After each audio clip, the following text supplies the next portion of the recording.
Bet the board. What do you mean you don't bet? I mean, I don't bet. You know, I don't gamble. I don't. I never have, and I never will. Yeah, right. I'll bet you $20 I can get you gambling before the end of the day. You owe me 15 grand, pal. Pay him. Pay that man his money. It's the Bet the Board podcast. God likes me. He really, really likes me. In the end, I wound up right back where I started. I could still pick winners, and I could still make money for all kinds of people back home. And why mess up a good thing? Here's Payne Insider and Todd Fuhrman. Welcome into the Bet the Board podcast, college football week 2, as we try and get a little better idea of all the teams across the national landscape, teams that surprised us, teams that disappointed. Obviously, we saw the cream rise to the top. I am your host, Todd Fuhrman, joined as always by my esteemed colleague and co-host, the one, the only Payne Insider. And Payne, you're going to get your chance to break down Florida State, but not just yet. Wanted to get your other initial takeaways for what you saw for the official kickoff of the college football season. I wasn't going to talk Florida State. Who would have done such a thing? That's a lie. That's a lie, because there are certain boundaries that we don't cross in our business and friendship relationship. I purposely was not going to text you at all during the second half of the game. I think the only text we exchanged, I go, how do you think it's going in the middle of the second quarter? You said, I think we should be up by more. And then I believe the text, and I don't have it in front of me at halftime, was, that's a strong second half line. And that was the extent of our communication on Sunday night. All accurate points there. Florida State was dominant the first 3 quarters, but getting away from that and seeing some other things, Georgia-Oregon was a really interesting game for me. Praise to Todd Monken, who got the better of his man Dan Lanning. Dan thought Georgia would come out and be more physical, and Todd Monken said, I'm going to one-up you here, and it's going to be the Stetson Bennett show. Came out firing, so I like to see that. And we thought this would be the case for Georgia, that the offense would have to be a little bit better this season because the defense is going to take a little bit of a step back from the historic rate that it was last year. And then the nightcap, Notre Dame, Ohio State. Ryan Day has some splaining to do. But I will say the one area we thought Notre Dame was weaker than perception was their run defense. And that's ultimately what got Ohio State to the finish line there. And the one element that we'll have to factor moving forward, because film gets out there, it becomes a little bit of a copycat thing. We saw Marcus Freeman look to the NFL level. Sure did, execute baby. exactly Sure what did. Patrick Mahomes and the Kansas City Chiefs dealt with last season, which was this too high shell look. He implemented it against Ohio State, took away the explosive plays. It obviously helps when the best receiver in the country goes down in Smith and Jigba. And so that was a formula that worked. Still lost by double digits, and they played as well as I think they could humanly play.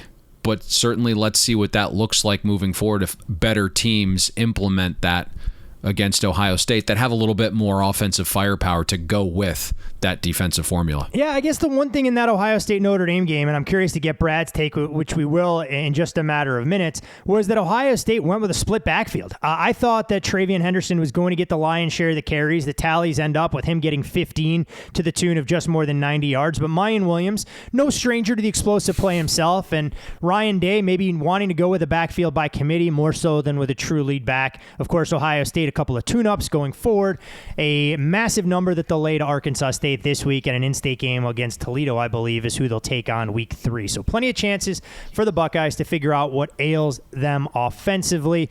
You mentioned Georgia, standout performance, and unfortunately for all of you football fans on the West Coast, it's 1 foot in the grave already, and we're not even at September 10th for the Pac-12 as a conference. I'm not sure that Utah and Oregon are going to find a seat at the table in the college football playoff. It looks like USC might be the conference's last great hope for playoff relevance when we're talking about including the field in early December. The USC is certainly talented, scored about 97 non-offensive touchdowns, I believe, in week 1 against Rice.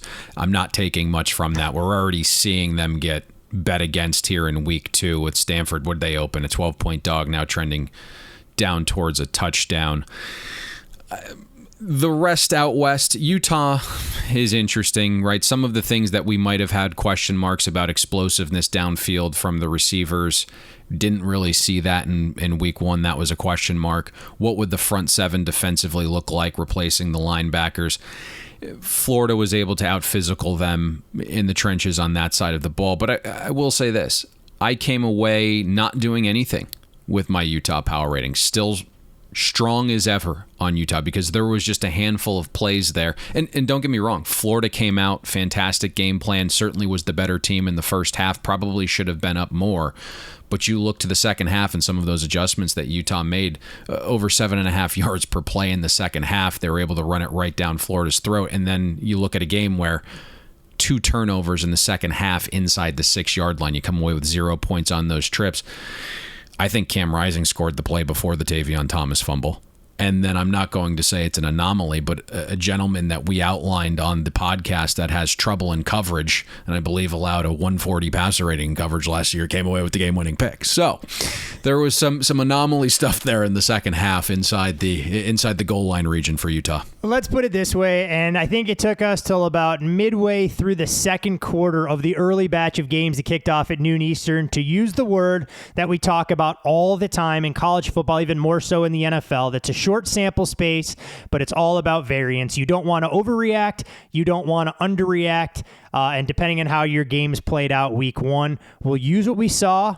We'll learn, we'll apply them going forward, and we'll figure out how to get into some of the biggest games on the week 2 schedule. They say every team in college football makes its biggest improvements from week 1 to week 2. Let's hope that's the case around the Bet the Board home offices as we welcome Brad Powers back in.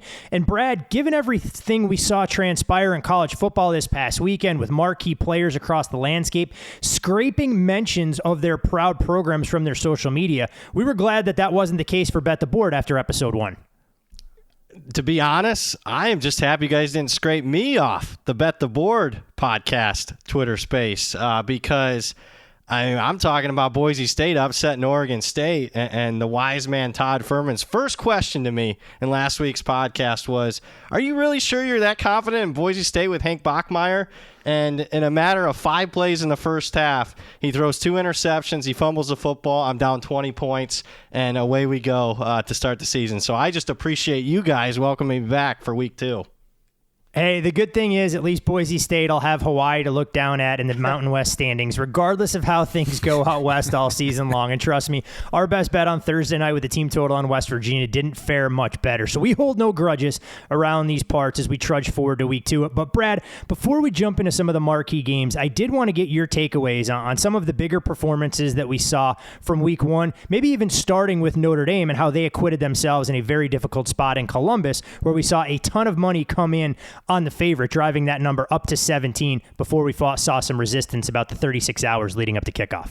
Well, first and foremost, they were ready to play. The moment wasn't too big for them. That says a lot when you had a first-year head coach and a first-time starting quarterback. And the biggest takeaway for me was the ability of Notre Dame's defense to keep Ohio State's offense out of the end zone, at least for the first 44 minutes of the game. I mean, Ohio State, the best offense in the country, 7 points at that time. Stunning to me. And a little bit of a concern, I think, moving forward for the Buckeyes. I know Jackson Smith-Njigba goes out, but if you're really, truly one of the best offenses in the country, no matter how good your All-American wide receiver is, you can't bog down like that, even against a pretty good Notre Dame defense. So that was the biggest takeaway for me. Second one would be Georgia, how dominant they were. And I get it that it was going to be more, of them as a defending national champ. They weren't in rebuilding mode when you consider the recruiting classes, but to look that dominant and to win that game with such ease, with Stetson Bennett, possibly the Heisman favorite after week 1,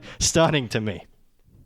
You know, hey, this is a guy that Payne has championed his cause since the middle of last season, and it's reaped the benefits. His Stetson, no doubt, looked a little bit more polished in command of an offense that I believe scored on their first 9 drives, or what felt like their first 9 drives at the game against Oregon. And Payne, you know it's taken all of my self-control to ask you about your takeaways for your beloved Florida State Seminoles, but I figured we could create a symbiotic relationship here where Brad can dance on the grave of Brian Kelly, who we know he wanted out of South Bend, and you can heap all sorts of effuse praise on Mike Norvell's bunch, who did everything they possibly could and then some to try and piss that game away. I got to tell you, the thing that frustrated me most was logging into Twitter and seeing Brad crap all over Mike Norvell. What was that about, Brad? Well, I just thought, he's a little too clever for his own good sometimes. I thought he had a really good game plan, but, I know you are big into the analytics, but sometimes game flow should matter. A game that has suppressed scoring, maybe take the points in the first half. At least one thing, if you want to go for it, let's just not throw a fade pattern to a guy that's not even 6 foot tall in the end zone. And then let's not be pitching the football around when you're at the goal line with a minute left trying to close it out. So, I mean, come on. Mike had an interview, I believe it was on the ACC network, and he said he was a little caught up in the moment. And I agree. I thought Norvell was in his bag. I thought he was fantastic as a play caller, aside from the pitch, aside from the fade route to Micah Pittman, who's 5'9" on a good day. But other than that, they dominated the first 3 quarters of that game. And they start to have fear of Jacksonville State again not being able to finish the game. But I think overall what you're seeing from Florida State is maybe not the premium high-end talent quite yet in the recruiting process, but they've certainly raised the floor, and everyone's bought in. You're seeing guys make substantial improvements. Jordan Travis, my goodness, the guy can throw a football now. He can get past the first read. That's all Mike Norvell's doing. So he's really coaching up the guys that he does have, and it's good to see. Huge game at Louisville on a Friday night next week. So that one will be interesting to see if they can get that win, because if you get a win there, you're staring at Boston College at home. It does look like Sam Hartman will be back for the Wake Forest game, so that makes that one a little bit more difficult, but a potential to start this season 5-0, but that's going to be a tough spot, night game at Louisville. All right, I've given you guys a chance to talk about your favorite teams and programs out here. Now it's time to get into the real number one team in the nation for one of the marquee matchups, which is in pretty much otherwise unattractive slate, easy for me to say, with Alabama going on the road to Austin to take on the Texas Longhorns. And depending on where you shop, we've seen this number as low as Alabama, a 19.5-point favorite. Some books catering more to recreational customers already staying ahead of it. They're out to 20.5, just a matter of time, in my opinion, before they'll get to 20. And Texas will be facing Alabama for the first time since the 2010 national title, a game that Texas fans remember well because they wonder what could have been if Colt McCoy was able to finish that particular football game. This will be the first regular season matchup between these proud programs going all the way back to 1922, the first time Texas will host the number one team in the land since Ohio State visited Austin back in 2006. And when you look at some of the numbers, Texas is likely to close with their longest odds as a home underdog since the 1978 FBS-FCS split, according to ESPN stats and information. Brad, this is a game that we saw South Point open up significantly shorter during the summer months, with Alabama a 12-point favorite on the road. Obviously, we've seen a little bit of market correction, but if we can kick things off with the number on this game, fair or foul where odds makers have opened this price tag? According to my power ratings, a little bit of foul, because I'm only at 17 right now. But with that being said, you can't talk me into Texas. We're still a point or two away from me even considering betting Texas at the number. I will say, guys, I might be a part of that early stuff that Chris Andrews hung at the South Point. So I'm pretty happy with that, at least right now. But as far as the number goes, I think you're paying a premium already on Alabama. But after I got my teeth kicked down my throat last week, taking that all-important half point on a key number of 42 with Utah State, I'm not stepping in front of the elephant right now. Well, you know what, Brad? I guess it's better to take the 42.5 than to tease Alabama up from 42 to 48 to try and get through 0 secondary key numbers there. So we'll give you a hat tip there. Sometimes it's better to know you're on the wrong side and adjust accordingly. Payne, I guess the big question for this matchup, obviously for Texas fans, is Quinn Ewers. He's going to find this a much more difficult task going up against Alabama's defensive front than what he did last week against Louisiana Monroe. You can make the claim that the biggest adversity that Quinn faced last week was trying to locate his car, which was actually towed during the football game. And hopefully for Texas fans, it's not a harbinger of things to come when you're QB1 and everybody in campus safety and campus patrol doesn't know what you're driving around. But when you look at this Alabama defense from an analytics standpoint, how excited are you to see them step up in class from what we saw last week against Utah State? That's an interesting question, because I almost think about it the other way. And, I look at our power ratings, and Monroe was one of the worst 5 FBS teams in the country. And I get that if you look at some of the adjusted scoring margin stuff, Texas went out and covered the 38.5 by more than 10 points, right? Exceeded the odds maker expectation. But all the little things that I wanted to see with the Texas offense that might be transferable against Nick Saban and Alabama, I didn't see, right? Quinn Ewers had the higher ceiling. That's why he won the job over Hudson Card. He's a 5-star kid, massive arm talent. But everything you read publicly or you heard behind the scenes leading up to the season was that Quinn Ewers basically won this quarterback battle. He was the best of the mediocre quarterbacks, that him and Card were both average, and that Ewers was just a turnover machine all summer and fall during camp. And then against Monroe, Ewers was only pressured on 11% of dropbacks, had a turnover-worthy play at a 7.5% rate against them. So that's what makes me a little bit nervous here, because that can balloon things out. You start turning the ball over against a Nick Saban defense. Now, Ewers pushed the ball downfield, had a 10.5-yard ADOT, and that helped Texas have a nearly 20% explosive play rate against Monroe. But Saban's defenses are buttoned up. How many times are they going to bust in this game? So the other thing I looked at was Texas's offense. They went 3-and-out against Monroe on 27% of the drives. It's a little bit concerning where we're coming off a season where Texas was outside the top 90 in quality possession rate. The other area that I have some questions about is up front. The Longhorns O-line. That was a unit that graded outside the top 50 in both pass blocking and run blocking last season. Right before the season, we saw their starting guard, Junior Angalau, got injured. He was one of their better linemen, and he was the vocal leader. Against Monroe, only one starting Texas offensive lineman graded out positive in both run and pass blocking. And that's a Monroe defense that we had outside the top 125 coming into the season. I think we know Bijan Robinson's elite, but not Superman. Texas averaged 1.2 yards before first contact last week, right? That's not going to fly against Alabama. So if Texas can't run, and it's likely their explosive plays trend down, you're going to get a turnover-prone gunslinger throwing on 3rd and long.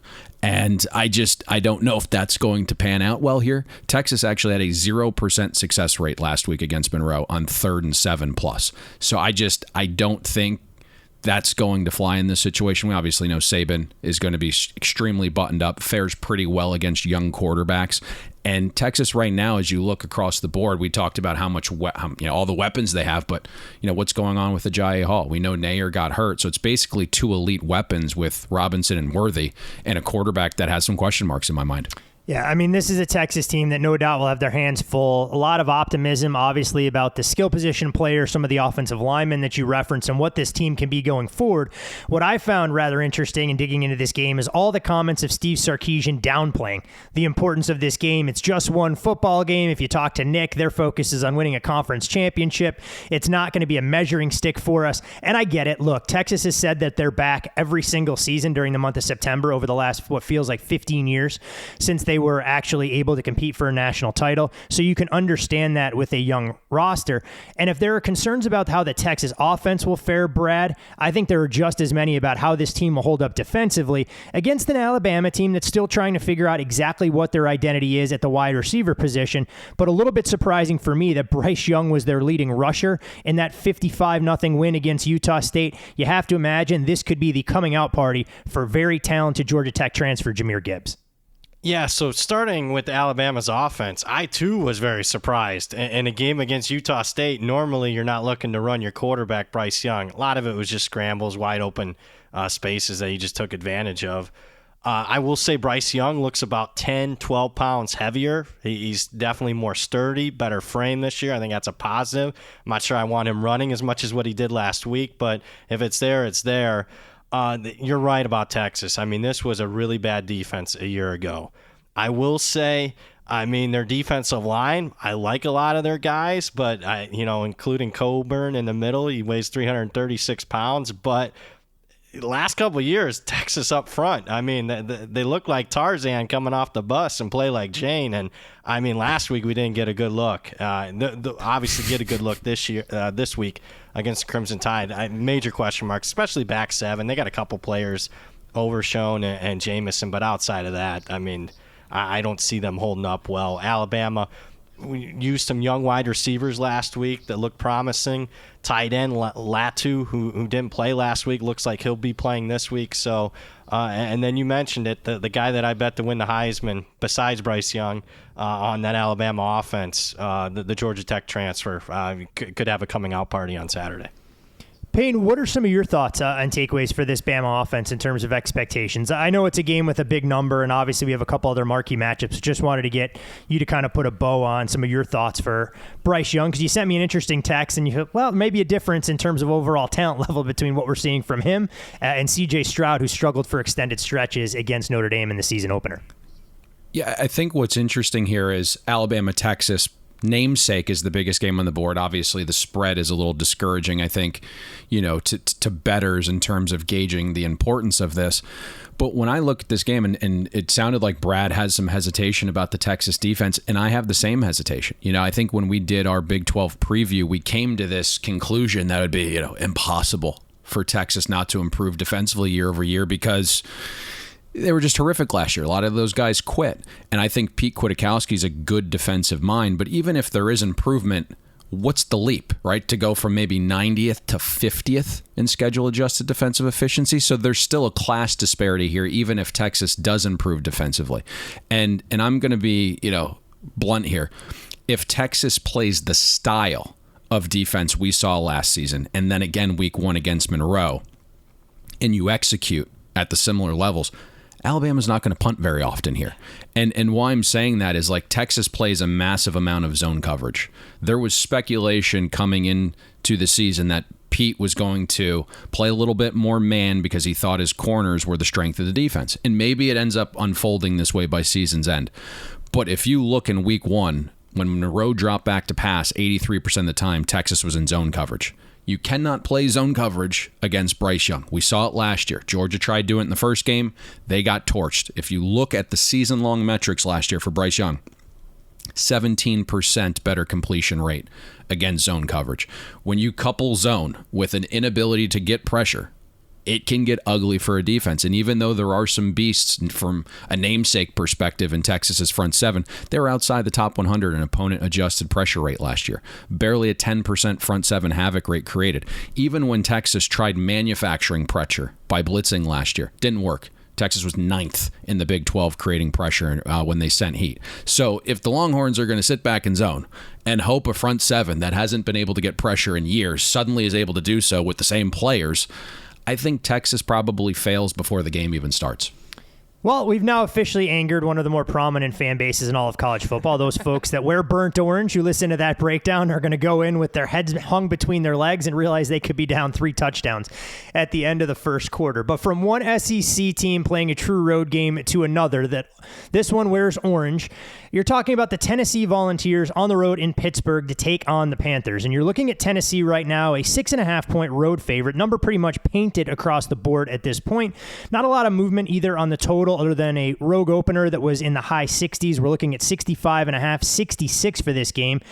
This game, another one, Brad, opened 2.5, 3 during the summer. We saw a price open for game week at 5.5 and immediately take money, driving it all the way out to a key number of 7 before there was a little bit of a difference of opinion. This will be the 4th time in 5 years going back to his time at UCF that Josh Heupel will match up against Pittsburgh, and a similar level of familiarity between Hendon Hooker going up against a Coach Narduzzi-led defense from his time at Virginia Tech as well. I know Pittsburgh went into Knoxville last year, 141-34. They used a 27-point second quarter explosion to get the victory. It was all about Kenny Pickett, 24-36, 285 yards. But the Pitt ground game was stymied just the same. The reason I bring that up, and we'll get into the discussion of the number, Pitt wasn't able to run the ball effectively in their season opener against West Virginia. I know, Brad, Payne and I were down on Pittsburgh before the season started. We went under their win total at 9. Did you see anything that raised some red flags in that 38-31 victory over West Virginia last weekend? Oh, absolutely I did. I mean, you started it with the rushing attack. Pitt returned all 5 starters on the offensive line. They were supposed to be better. I mean, that's what they were supposed to lean on because you're losing a guy like Kenny Pickett. You're losing Jordan Addison at wide receiver. And on 31% of their carries, Pitt rushes for 0 or fewer yards. Against the West Virginia defensive front, I mean, one of their best players transferred out to Miami, in the spring. So that was actually a question mark, was West Virginia's front. So the fact that Pittsburgh got controlled and I thought got outplayed on both sides of the line of scrimmage was rather shocking for me. And I'm not sure that it bodes well for this particular game. Payne, we saw Tennessee's offense obviously do what Tennessee has done under Alex Golish's leadership as offensive coordinator. 45-plus points now, 4 straight games, dating back to last season, tied for the longest streak in school history going back to 1993. Hendon Hooker looks the part of a starting quarterback. Last year in this matchup, Joe Milton got the nod. He was injured, and that was kind of all she wrote for Milton's time as a starting quarterback there. When you look at this Pittsburgh team defensively, do they even have the pieces if Tennessee starts rolling downhill in the passing attack to slow them down with so many question marks in that secondary? There was a Joe Milton sighting last week. There was. Pretty good. There was in garbage time. Dropping that shoulder, trying to do everything he could.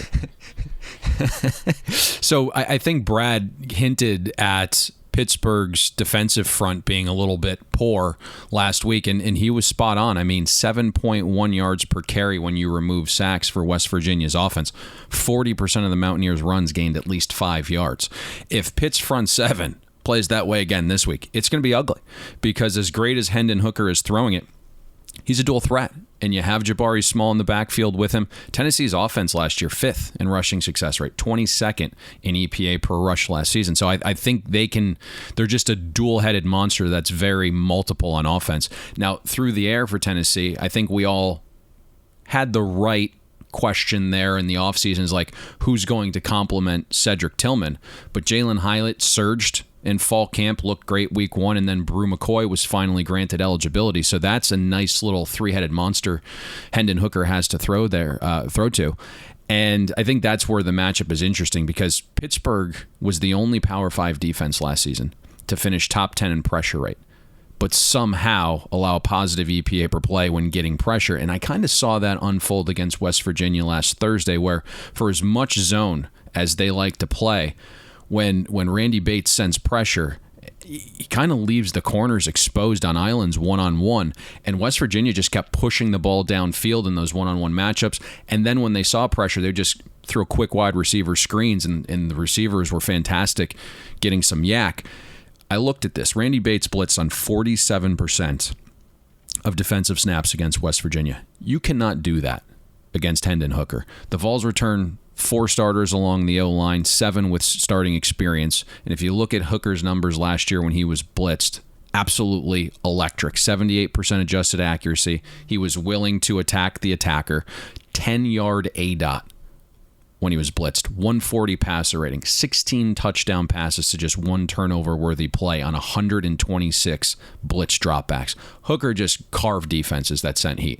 Almost 18% of Hooker's throws were 20-plus yards last season. So if Pitt is too aggressive defensively, Tennessee has a chance to hit some explosives, build the lead, which then forces Pittsburgh away from its likely game plan of running, playing keep away, and trying to shorten the game. Well, I mean, you mentioned what Pitt may want to do offensively, and clearly they weren't able to against West Virginia. You look at some of the rushing numbers from Israel Abanikanda, 8 carries, 15 yards, nothing to write home about. Rodney Hammond was more or less the bell cow back, but didn't show any of that big play potential. I think his longest carry in the contest was 13 yards. And Hammond also dealing with some nagging injuries. Pittsburgh coaching staff has been a little bit mums about his availability. Of course, as we record on Wednesday, we're not quite sure what things will look like on Saturday. The other thing that Coach Narduzzi said in the wake of that win against West Virginia, that there wasn't great communication between the quarterback and the wide receivers. He thinks they're going to be able to figure things out going forward, and you did see Pittsburgh's receivers flash a little bit. Wayne, 3 catches for 89 yards, and the Akron transfer Keonta Mumpfield, 5 for 71.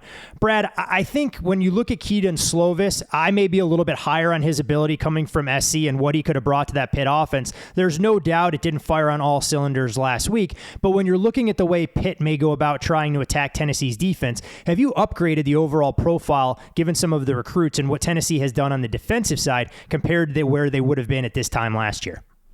No, most certainly you have to upgrade. Just from a depth perspective, I mean, Tennessee, keep in mind, coming into last season was number 1 in the country as far as transfers out of the program, and they were a little shorthanded. Now, with that being said, am I super confident in Tennessee's ability to be, let's just say, an above-average SEC defense? No, I need to see more data points because, traditionally speaking, I mean, Heupel's, just the way he plays offensively, the style play, doesn't necessarily lead to great defensive, at least statistically speaking. But when it comes to Pittsburgh, I mean, another thing that surprised me, not only lack of the ground game for Pittsburgh, but you're right, you did hint at it, and maybe it's just the fact that Keaton Slovis is maybe healthier. Maybe he wasn't fully healthy at USC the last couple of years. I was a little bit surprised in their ability to push the ball a little bit to some wide receivers that were relatively unknowns. I mean, everyone knew Addison leaving the program, so Pitt's passing game was something that I looked at last week and thought a little bit more positively of. With that being said, though, I mean, let's just keep it simple. Last year's quarterback matchup was Kenny Pickett versus Joe Milton. This year's quarterback matchup obviously favors Tennessee, Hooker versus Slovis. So that's a big handicapping 101 on why I like Tennessee here. Yeah, that was one of the things. I mean, a lot of optimism for Pitt, talking about the zip and velocity they'd seen from Slovis. We'll see if he continues to improve. I mean, Payne, you highlighted some of the challenges that Pittsburgh's defensive line presents, despite not necessarily getting home last week against West Virginia. As far as their offensive line, there was a lot of reason to be excited coming into the year, but how did that unit grade out last week, and is there cause for concern this week against Tennessee, a team that brings back 9 of its top 12 tacklers?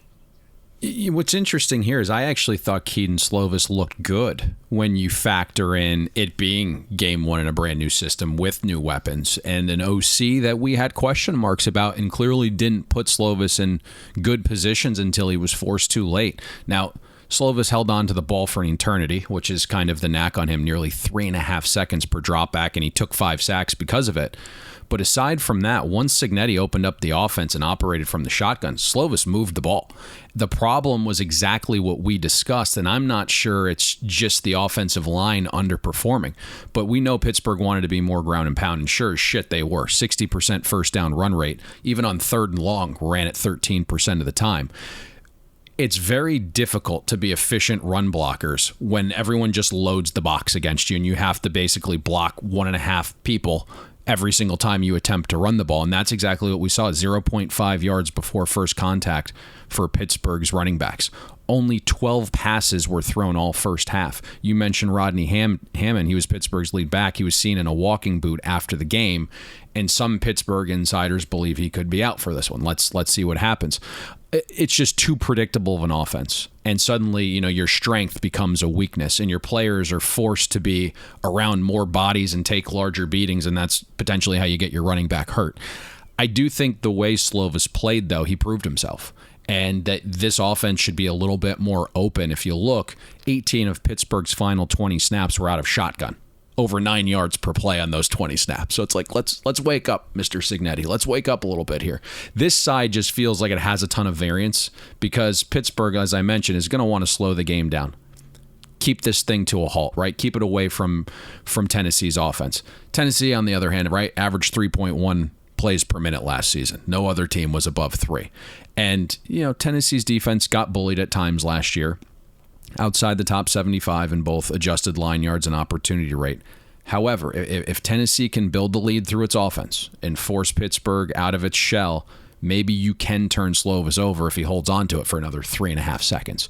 And I think what's interesting here is you read some articles and some folks that cover Tennessee were dogging the defensive line for their performance against Ball State. But it's always important, right? Like, Brad's got great power numbers. That's your starting base. And then you need to do some reading. You need to get some information. But you then have the data, and you need to be able to put that data in the right context. And so you look at Tennessee, they managed to actually get a 31% pressure rate against an offensive line that was returning 7 of its top 10.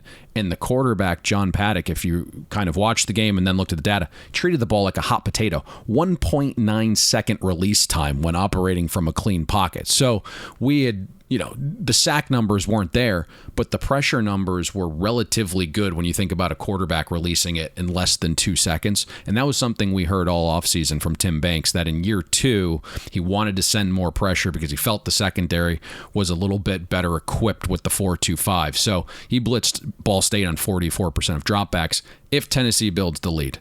And then they're able to blitz Slovis, who holds on to the ball. Maybe you get a turnover or two, but I like Tennessee in this spot now. At 7, where it's starting to trend, I don't love laying 7 on the road, but certainly that was the sharper position. And Brad, you mentioned betting Tennessee. My inclination is you got that at a substantially better number. 6. Somebody beat me on the opener. 5 at Circa on Sunday.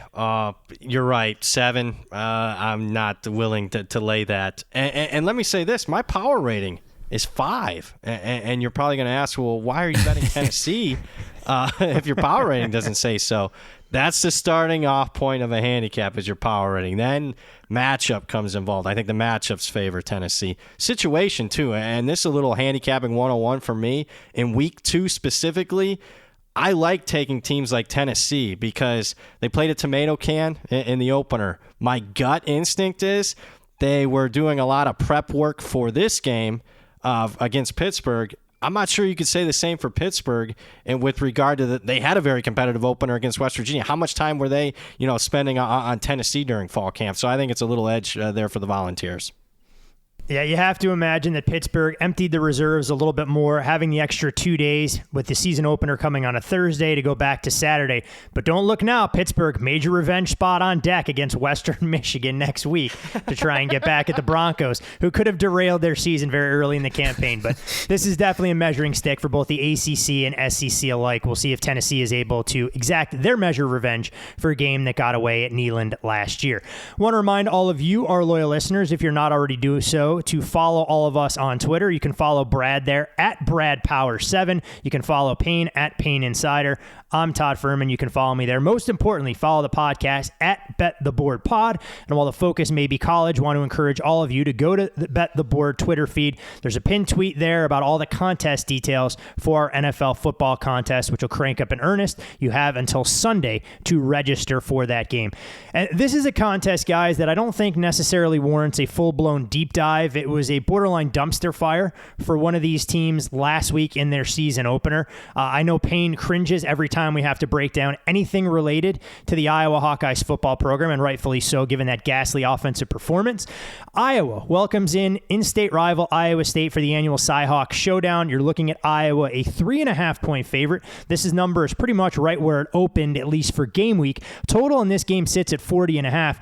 But Brad, this was also a number where Iowa was projected to be a double-digit favorite throughout the course of the offseason. Iowa State was rebuilding, bringing in a new starting quarterback in Hunter Deckers, trying to figure out how they could make up for the missed productivity in Breece Hall. But it was Iowa that had our eyes bleeding with that 7-3 defensive slugfest against South Dakota State in their season opener.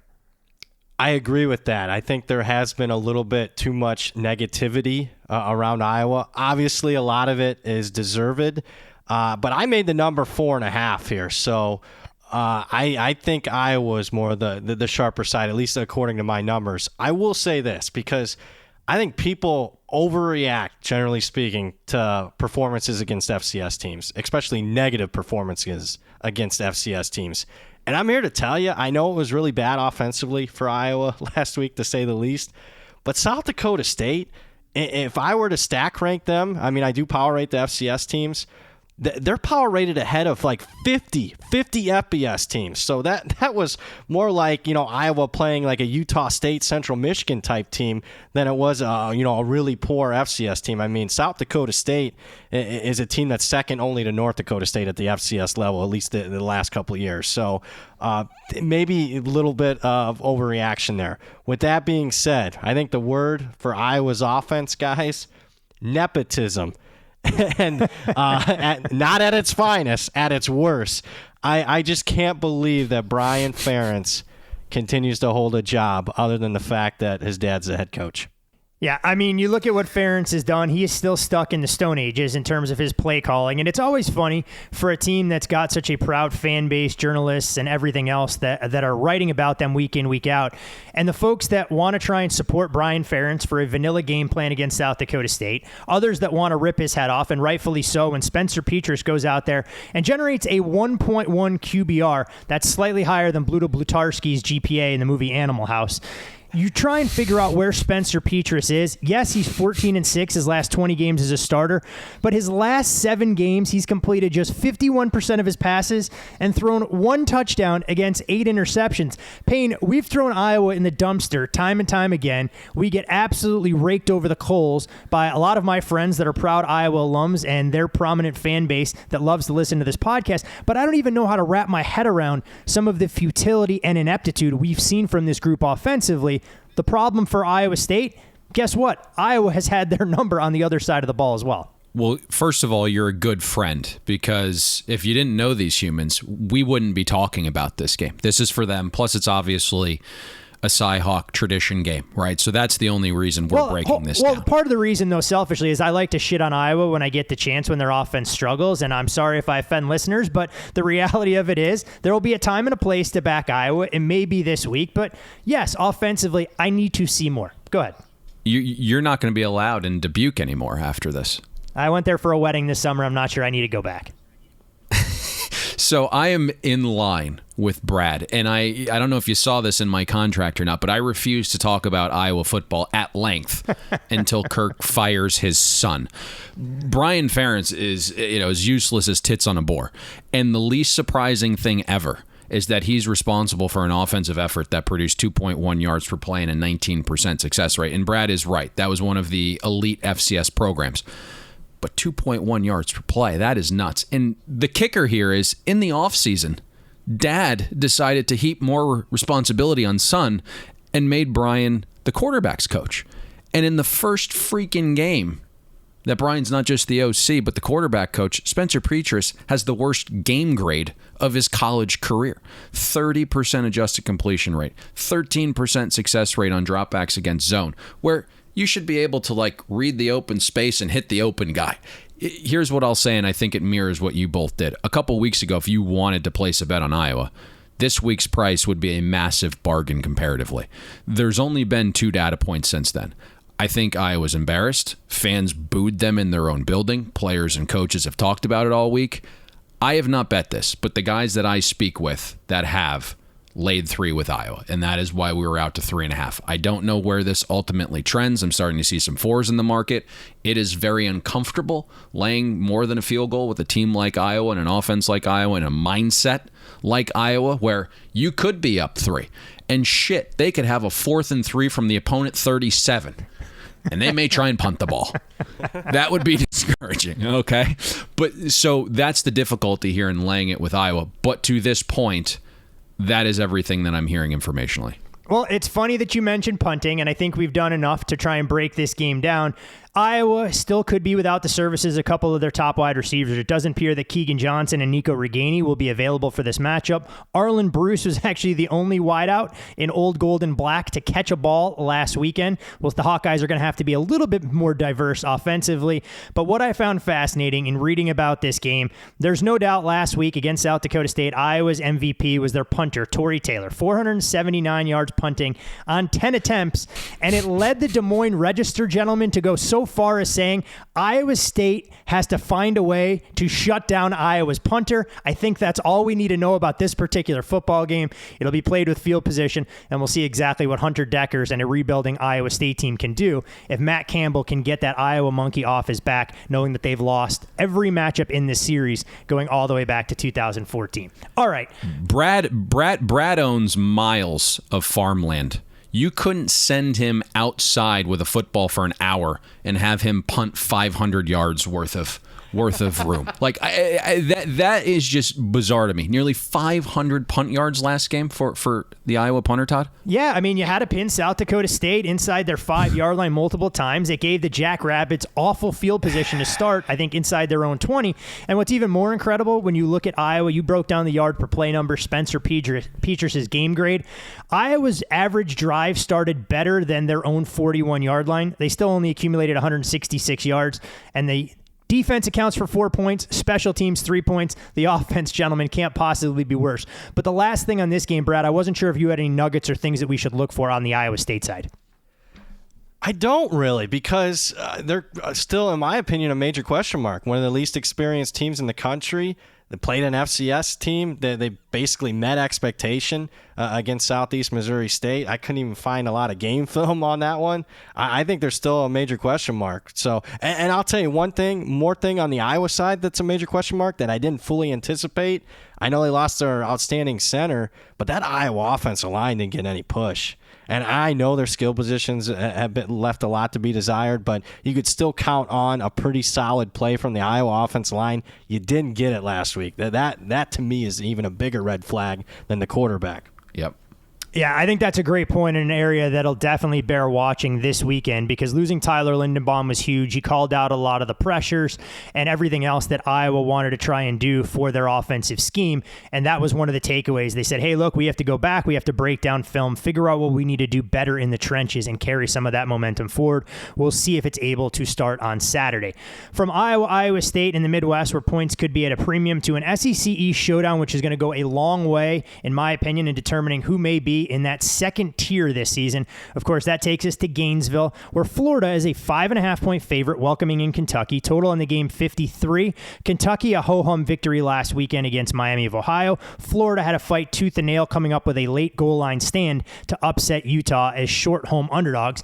Kentucky did upset Florida last year as a 7.5-point home underdog. Kentucky's 9 wins versus AP-ranked teams under Mark Stoops from when you look at it, they had 9 ranked wins from 1980 until Stoops' arrival in 2013. So no doubt a program on the ascent. What I did find interesting when you look at Florida, yes, it's a regime change, but this is a program that has been downright miserable from a trend standpoint when they're installed as a favorite. 0-5-1 against the number, the past 6 as a favorite. And if you go back to 2000 since they've been a favorite, or I'm butchering these trends, so I apologize there, guys. As a favorite over the last 18 matchups, they're 5-13-1. So clearly problems for Florida when they're expected to lay points. There's no doubt you're paying a premium to back the Gators. But Brad, what did you do in terms of adjusting Florida's overall power profile in the wake of the upset win against Utah?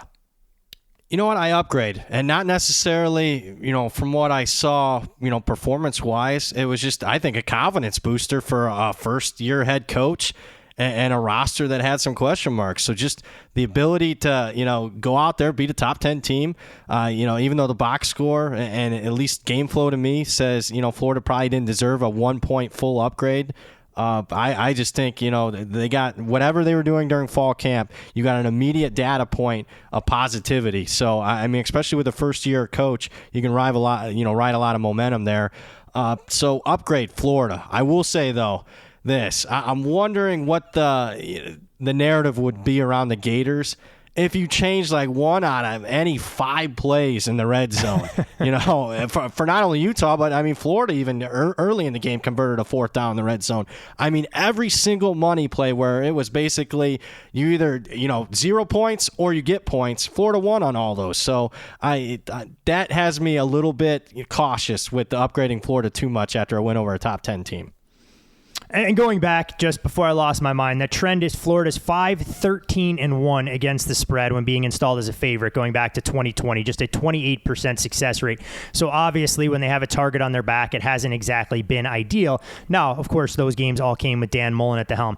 Payne, Brad mentioned Florida and how differently that game could have gone. Clearly, that hasn't impacted the way people see Florida's starting quarterback in Anthony Richardson, whose odds to win the Heisman Trophy have gone from 60-1 all the way down to 18. And while his legs were on full display in exploiting Utah's defense last week, in my opinion, he still has a long, long way to go as a passer, and something that I think Kentucky has to scheme for is taking away Florida's ability to pick up big chunks on the ground.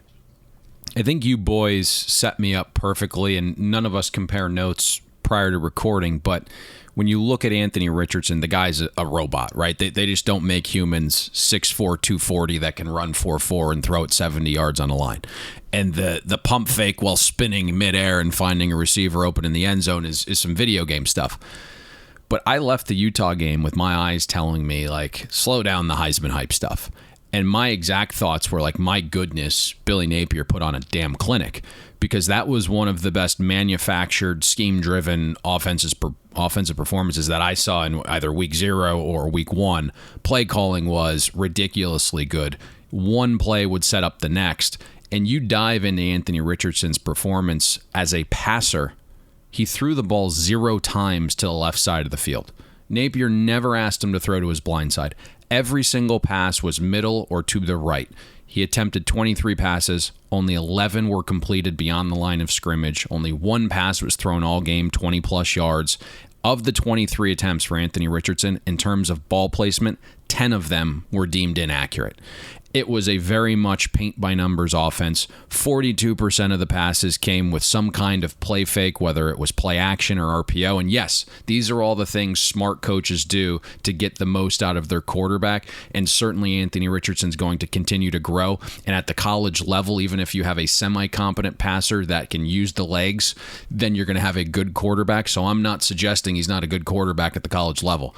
But in terms of being a passer, there's going to be spots this season where he's going to have to navigate the situation without being fed like a baby. Okay? The offensive line for Florida played extremely well despite a new blocking scheme and concept. 3.2 yards before first contact for Florida ball carriers. I left the game more impressed with Billy Napier and the physicality of Florida's O-line and how buttoned up Florida was more than I said, hey, this is, Anthony Richardson being just a god. I'm interested to see if defenses eventually catch on to a quarterback that isn't using the entire field, that has a pretty shoddy receiver group.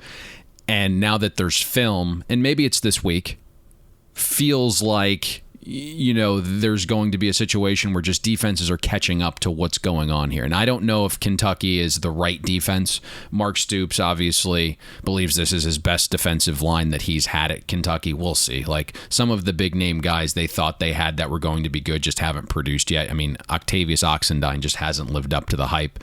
Embarrassing effort again against Miami, Ohio. He generated one stop and not a single pressure on 40 snaps. You do have Justin Rogers, who seems to have turned the corner in the middle. Deion Walker's a freshman, played very well. So that'll be interesting in this matchup. That interior trio for Kentucky will probably decide how this matchup goes, at least on this side of the ball. The one thing here that's somewhat positive, Stoop lives in zone. So defenders being able to keep their eyes on Anthony Richardson may help negate his damage on the ground. If you look at Richardson against Utah, delivered nearly 12 expected points added as a runner. That was more than half the entire offensive output for the game for Florida. Very difficult to stop a mobile quarterback playing man unless you have a spy. So Kentucky's zone could help there, but there are question marks about their secondary as well coming into the season. So I just kind of want to pump the brakes on the Anthony Richardson stuff.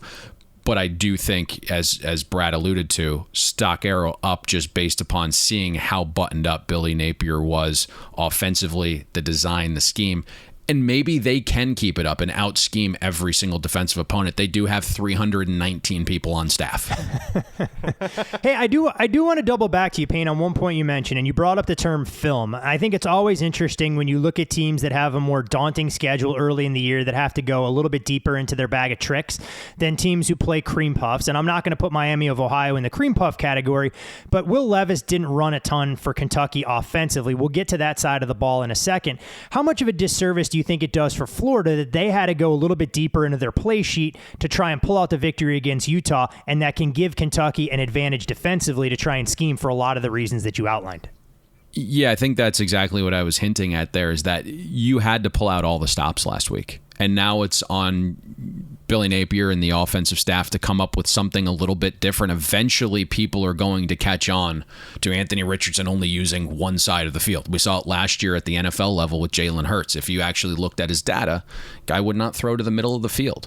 And the schedule was so soft you didn't see it, but then when you play the Tampa Bay Buccaneers in a playoff game who has decent talent defensively and a defensive coordinator like Todd Bowles who can see film and absorb and come up with a game plan, they basically kept a spy in the middle of the field, and that was it, and pushed everybody out past the hash marks, and Jalen Hurts was just throwing into a ton of guys in coverage.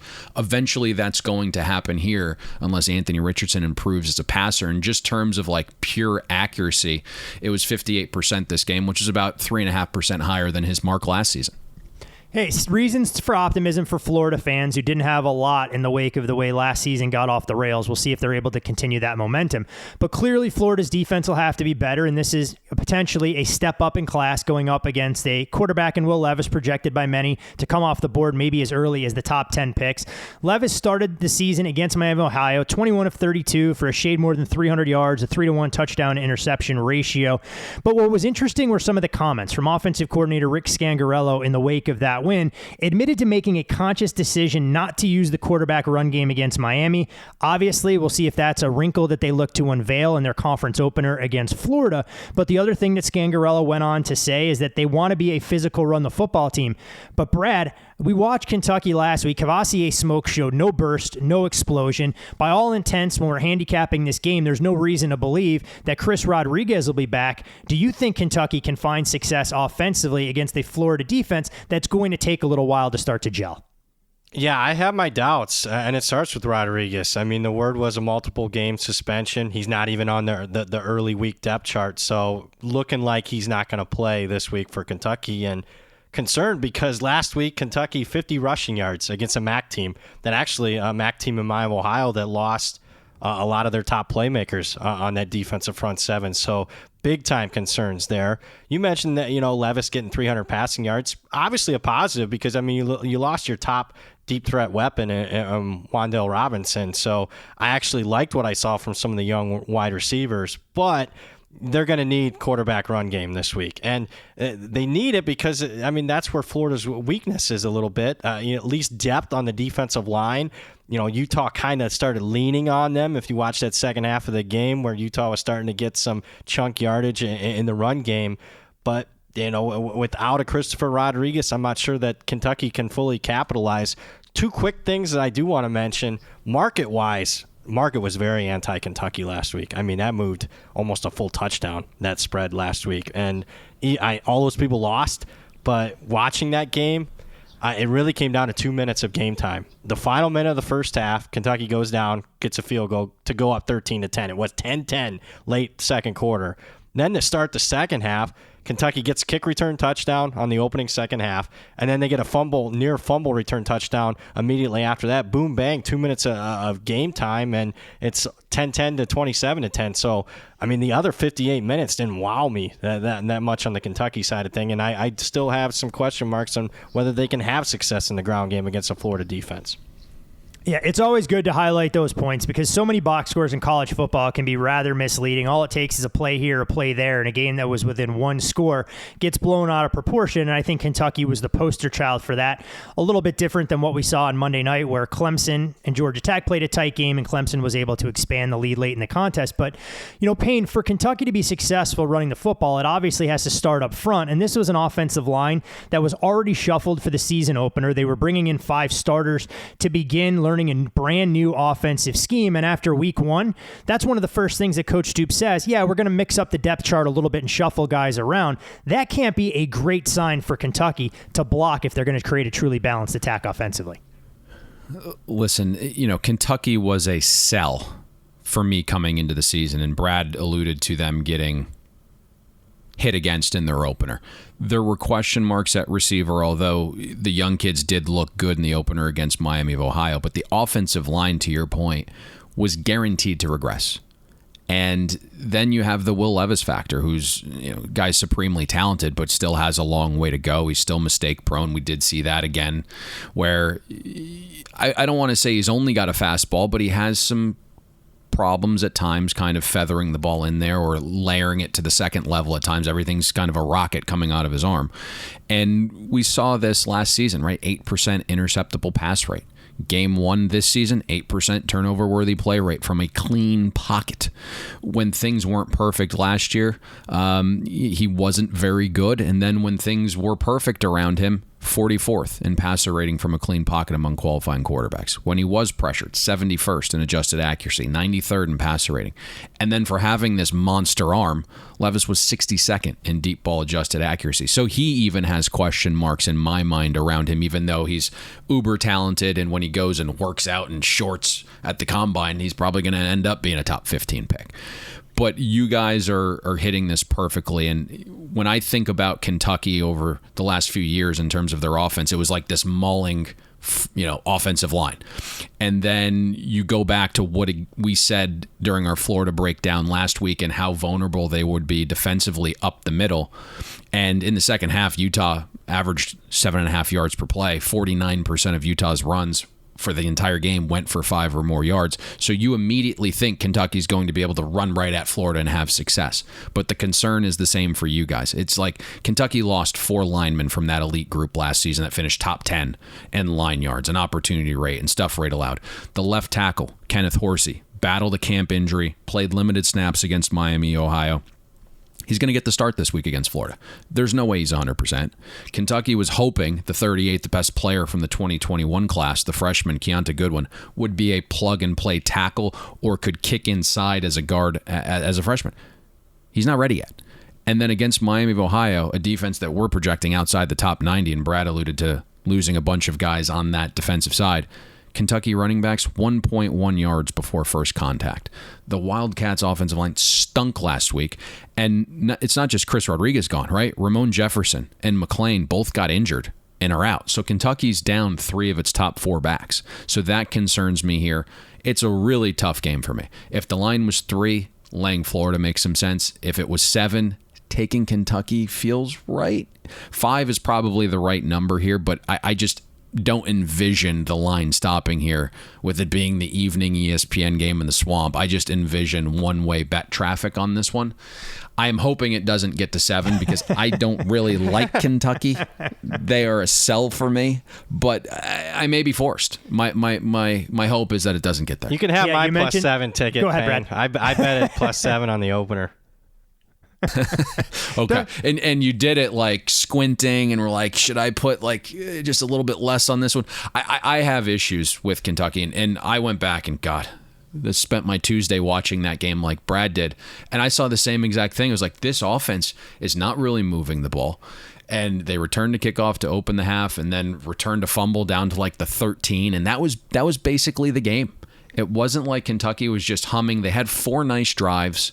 But aside from that, the offense just wasn't perfect. And I think the way you have to beat Florida, or the way you would envision beating Florida after that game on Saturday night where it was super humid and they put a ton into it, and we know the defensive line is uber thin, would be ramming it right up their ass.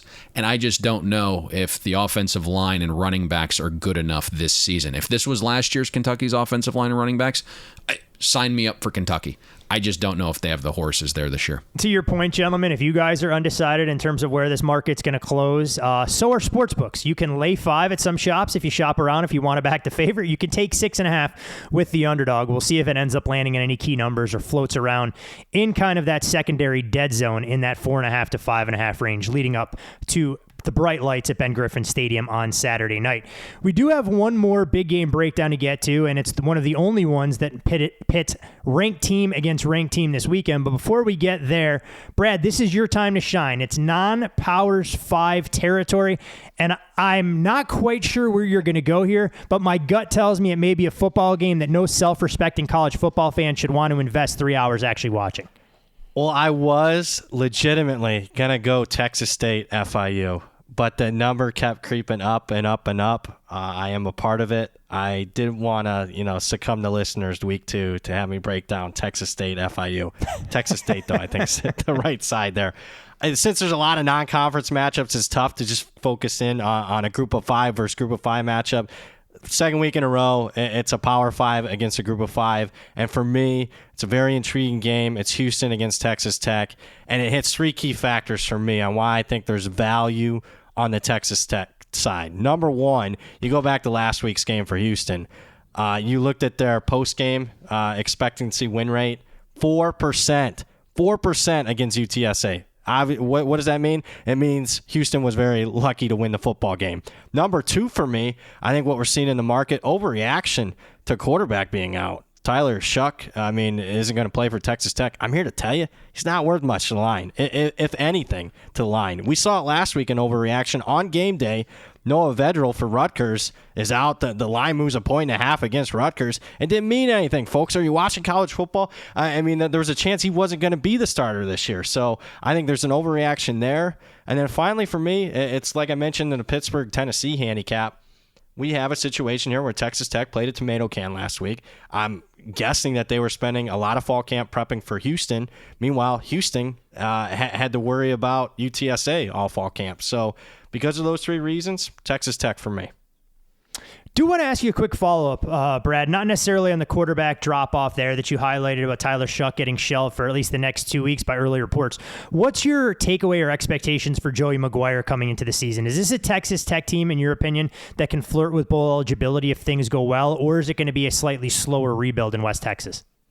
I'm a huge fan of the hire. I think it was probably one of the more underrated hires in the country. Everyone's talking, Brian Kelly, Lincoln Riley, and whatnot, at lesser extent, Billy Napier. But the two underrated hires, I thought Kalen DeBoer at Washington and Joey McGuire at Texas Tech. Like the staff that he filled out, you saw early recruiting momentum there for Texas Tech. I think that's always an early key sign. How are they doing in that original recruiting class? That first full year that he has. He has Texas ties, former Texas high school coach. I think, I like his coordinators. I am buying Texas Tech long-term. I got a stupid number early in the summer. I bet over their season win total. And from what I saw in week one, I do think they flirt with bowl eligibility this year. Well, you mentioned Kalen DeBoer, and I think that's music to Washington fans' ears as they actually saw their team capable of completing forward passes last week in their 45-20 win over Kent State. And Payne's boy, Michael Penix, looked the part of a starting quarterback. Of course, Washington will get tested in a non-conference matchup in coming weeks against Michigan State up there in Seattle. Last but not least, gentlemen, it is one of the nightcap games, and that'll take us out to the football hotbed that is Provo, Utah, for BYU to welcome in Baylor. BYU has been bet up to a 4-point favorite. This number did open as low as 1 at some shops during game week. It was a price widely available during the summer. If you like the Bears, you could have taken 8. Total in the game sits at 53.5, and Coach Dave Aranda returns to Provo for the first time since 2012 when he was the Utah State defensive coordinator. Meanwhile, on the other sideline, Kalani Sitake seeks his 50th win as head coach at BYU. And full disclosure here, I didn't think Kalani Sitake was going to last long enough in Provo to have a chance to win 50 games, so I tip my hat to what he's been able to build. Baylor took care of business last year when these teams did battle in Waco to the tune of 38-24. That was the first meeting between them since 1984. And the one thing that stood out to me in that matchup was Baylor absolutely dominated in the trenches. The other aspect that I found fascinating in leading up to this contest, Dave Aranda wasn't shy about mentioning what this was going to do for his players' body clocks, trying to figure out how to adjust. It was quoted as saying, that's a whole new thing as well, just in your hotel looking at the clock. That's a storm that we have to run into, and we have been talking about that and preparing for that, so we will see. Payne, you're the king of circadian rhythm, so I feel I need to start this game with you. When you look at these two teams coming into the year, as far as BYU, are you guys higher or lower on overall general perception for what the Cougars can accomplish in 2022? I thought there was some interesting stuff with BYU coming into the season, and the schedule is just so daunting, but I did think they had an ability to be one of those teams that came from off the pace and earn some big named victories and maybe fight for a college football playoffs berth. I don't think they have the horses, though, to do it. And I think when I look at this team, there's certain things, well, Sitake, as you mentioned, has been very good. I would say surprising, almost. I still think he does things X's and O's wise, schematically, game plan wise, that don't necessarily lend itself to success. And it's very possible we see some of those things on display here that ultimately lead to Baylor showing quite well. Brad, when you look at these two teams this season, as far as Baylor, yes, they were Big 12 champions last year. They make a change at quarterback. Jerry Bohannon goes off to USF. Blake Shapen assumes the role. I'm not putting a whole lot of stock in the 69-point drubbing that they put on Albany, but I do wonder if this team is going to be as good in the trenches that they'll have the kind of football team that can travel into hostile territory with revenge on their mind this weekend. Oh, I think the trenches, they're going to be just fine. I think their offensive line, led by their left tackle, is good as any team in the Big 12. And the defensive line, I think they're set there. I love the big man in the middle, Sika Apu. I think I'm probably butchering that name, but he's 350 pounds, and he's a road grader in the middle for that Dave Aranda defense. And speaking of Dave Aranda, I am really, really high on Dave Aranda. I think, no question, not only one of the top defensive minds in college football, I think, in a quick time frame, developing into one of the better head coaches in college football. So I am supremely confident in his ability are they going to take a step back? Absolutely. They won a program 12 wins last year. I don't expect that this year, but I do expect them to make a run at the Big 12 title in a wide open conference. The major factor I have in this game, you mentioned the line of scrimmage, Todd. line of scrimmage was absolutely dominated by Baylor last year when these two teams met. And I mean, something that you would see, Baylor, you mentioned the FCS game last week. Well, I mean, the stats from the BYU-Baylor game last year remind me of Baylor playing an FCS team because they outrushed BYU 303-67. Yards per carry was plus 3.6 yards per carry differential for Baylor in that game. And you look at both teams experience-wise up front, pretty much everybody's back. It's the same players. And I get it, BYU's a little healthier on defense than what they were a year ago, but what changes there? I mean, schematically, you're dealing with the same coaches. Keep in mind, Grimes, kind of knows the BYU program, the offense coordinator for Baylor. I mean, he spent a lot of time at BYU, so I don't see what changes that much. So I guess what you're leading into here is I think Baylor's, the right side in this game, and I think Baylor's obviously live if that's the case. It's real interesting when you weigh this number has moved with it climbing through the key number of 3 out to 4. I know we talked about a little bit earlier in the show, true power numbers versus the on-field matchup. And I think it's so important to understand where a team can glean an advantage, the trenches obviously being the most notable. Payne, if BYU is going to have success and be able to hold serve at home, how difficult will it be for them to scheme things up for a talented quarterback in Jaron Hall if he's constantly under duress? Yeah, I mean, I think that's the interesting element here. And BYU has some horses up front, and I'm sure if you watched the game last week, everyone was excited seeing them run for 8.7 a carry against USF. I don't see that being the path in this game where BYU has a ton of success running past Jaron Hall's legs. Baylor's defensive line is loaded, right? They return basically everyone from the front 4 in the 2 deep, and then they went and added the Tulsa transfer there and Jackson Player, who's a 4-star all ACC kind of guy. And Baylor just, if you look last year, completely shut down BYU's run game last year. Tyler Algier, who's now playing on NFL Sundays, had a negative EPA per rush heading into the fourth quarter of the matchup last year. Where Baylor might be vulnerable is through there. You have Mark Milton, you have Lorando Johnson. Those are Baylor's 2 starting outside corners. They have 892 snaps between them, and they've graded out average to below average in coverage over those snaps. Christian Morgan, Baylor's lead safety, didn't play against Albany with a hamstring injury. Aranda claims that he's in line to play this week, but we know how hamstring injuries can be.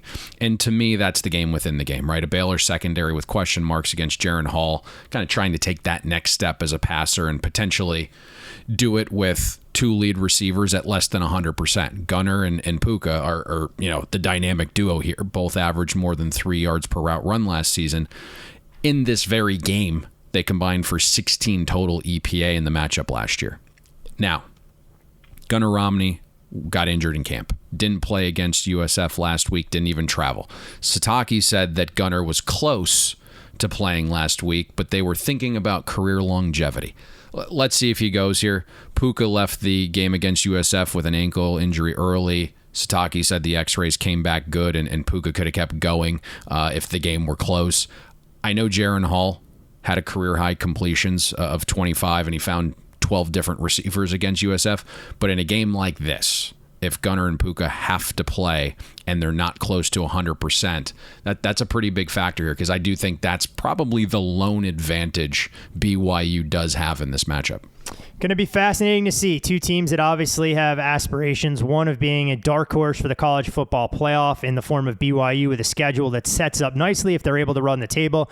I mean, I know, Payne, you highlighted some of the challenges, and I echo your same sentiments that I'm not sure they'll have the horses to ultimately get there, and a team in Baylor who wants to prove that last year wasn't just a fluke winning the Big 12 championship, that with Dave Aranda at the helm, this team is going to be a thorn in the side of all conference members going forward, and also to set the tone for BYU, who will join the Big 12 in earnest in 2023.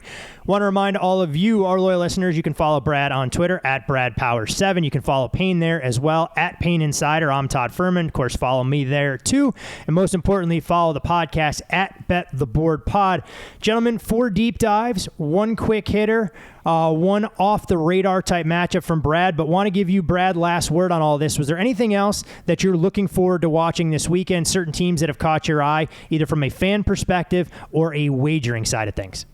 Well, first off, let me just say, gentlemen, I forgot to, I buried the lead, but let's just say I was very happy that Payne joined us this week. I was expecting him to still be celebrating on the French Quarter after the Florida State game. So I'm just happy he's with us and he's happy and healthy, and Florida State looking like a good season.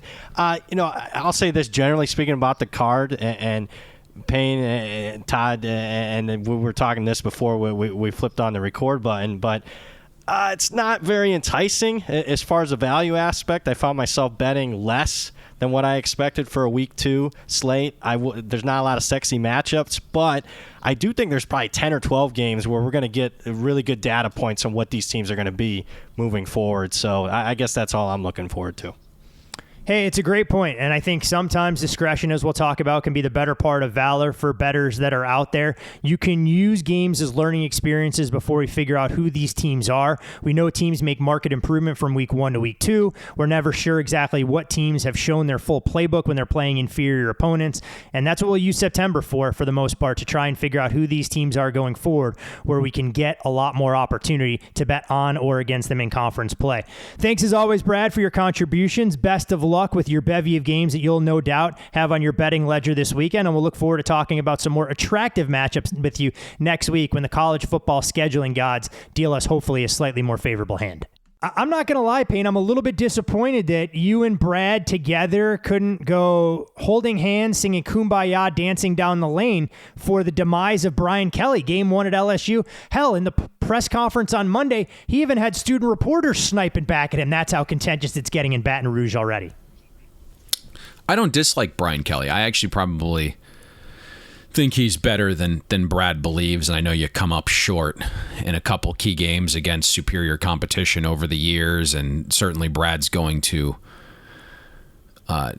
forget more Notre Dame football than I'll ever know, and so you get into the intricacies of recruiting and things of that nature. And yes, Marcus Freeman has done a fantastic job over the last 5, 6, 7 months becoming a great marketer of the program. He's now 0-2, and I understand those games were, against Oklahoma State and on the road at the Shoe. Big week here against Marshall, have to get a win there. Brian Kelly won games he was supposed to. Prior to last week, he'd won 40 straight games as a favorite.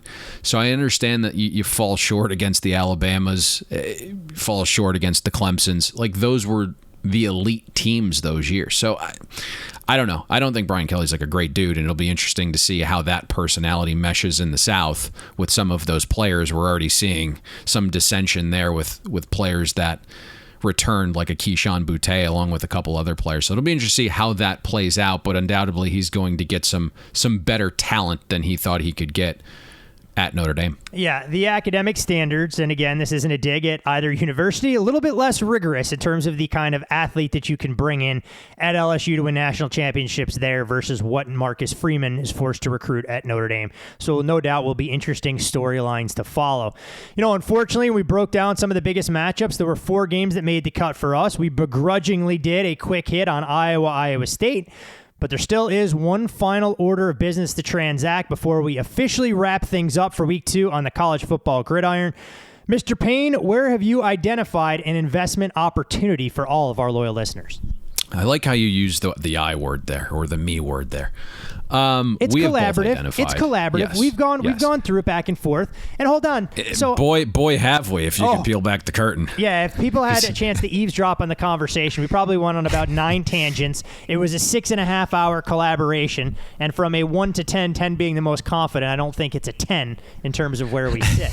But that's not going to stop us. I also had a computer problem in that process, which I think I broke my mouse. You may have dropped a number of 4-letter expletives in the interim. Yes. Okay. So we broke this game down a little bit. I kind of reserved one side of the ball because I think that's the main focal point here. It'll be late Saturday night, Baylor BYU. And I think anybody that's heard us break down a meaningful BYU game over the years probably knows what's coming here. And I hate the style in which Kalani Sitake chooses to play defense, right? The rush 3, drop 8 style. So you're looking at a defense that doesn't get much pressure, that has a little bit of trouble getting bullied in the trenches. You look last season, 113th in pressure rate, 89th in havoc rate for BYU's defense.